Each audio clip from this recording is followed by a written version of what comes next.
Class 4 Bangla পৃষ্ঠা 81, 82 ও 83 এর সমাধান।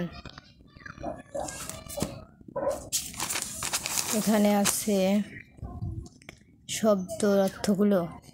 এখানে আমি লিখে রেখেছি ঐতিহাসিক মানে ইতিহাস সংক্রান্ত, গম্বুজ মানে চূড়া, বঙ্গদেশ মানে বাংলাদেশ, স্থাপত্য মানে শিল্পকর্ম, নিদর্শন মানে দৃষ্টান্ত, শাসনকর্তা মানে প্রধান শাসক, অঞ্চল মানে স্থান, সমৃদ্ধি মানে উন্নত,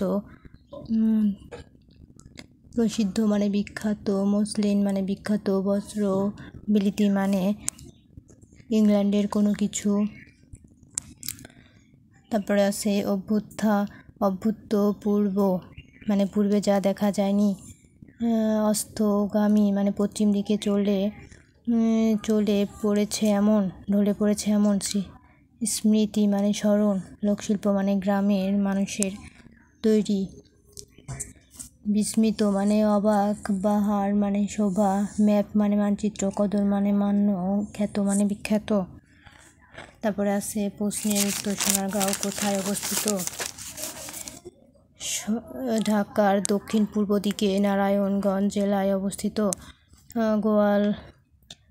গোয়ালদি মসজিদ কী জন্য বিখ্যাত? মেঘলা স্থাপত্যর চমকের নিদর্শক হিসেবে বিখ্যাত। পানাম নগর কী জন্য প্রসিদ্ধ? পানাম নগর ধনী ব্যবসায়ীদের জন্য বিখ্যাত। লোকশিল্প জাদুঘর কেন দরকার? লোকশিল্প কাকে বলে? গ্রামের মানুষের তৈরি জিনিসকে লোকশিল্প বলে। লোকশিল্প জাদুঘর কেন দরকার?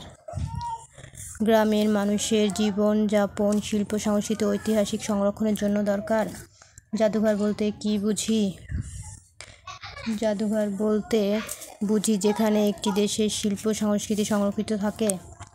সোনারগাঁও লোকশিল্প জাদুঘরের প্রতিষ্ঠাতা কে? শিল্পী জয়নুল আবেদিন। টিকচিহ্ন। ঘুরে আসি সোনারগাঁও গল্পে শিক্ষা সফরে সবাই কোথায় যাচ্ছিল? সোনারগাঁও। লোকশিল্প জাদুঘরের প্রবেশ পথটি কেমন? দারুণ কারুকাজ করা।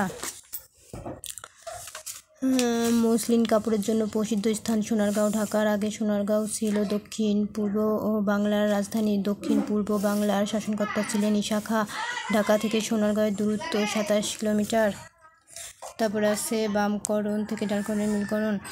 সমৃদ্ধ এলাকা মানে পানাম নগর। প্রাচীন মসজিদ মানে গোয়ালদি। মসলিন কাপড় মানে জগৎজোড়া খ্যাত।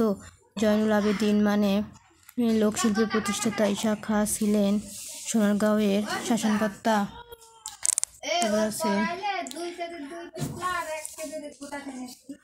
তারপরে 6 নং এর সমাধান তো দেওয়াই আছে। 7 নম্বরে আছে সকাল মানে বিকাল, যাওয়া মানে আসা, আনন্দ মানে বেদনা, মিষ্টি মানে ঝাল, রোদ মানে বৃষ্টি, প্রথম মানে শেষ।